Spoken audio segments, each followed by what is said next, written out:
Kinakain yung pagkain ni Ate Tori. Ha? Uy, talagang lumusot ka pa dyan talaga sa... Kasyang-kasya talagang katawan mo dyan. Tama na yan. Uy, butiti na yung tiyan mo. Butiti na. Oh, laki na ng tiyan mo. Alo, Diyos ko. Tama na yan, tama na yan. Laki-laki na ng tiyan, no? Ano ba yan? Hala ka! Tama na yan. Binalikan niya talaga, oh. Hay! Hay! Hindi ka na talaga makalabas dyan mamaya pag nahuli ka ni ate. Ate Tori, gising ka. Ate. Kinakain niya, oh. Kinakain niya yung pagkain mo, oh. Oh, tingnan mo. Kinakain niya.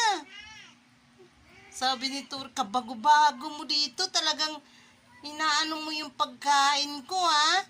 Oh, kinain niya yung pagkain mo, ate. Ala, gusto niya pumasok, hindi magkasya yung tiyan niya. Ayun, nakapasok na siya, te. Ala, nakapwesto na siya, te.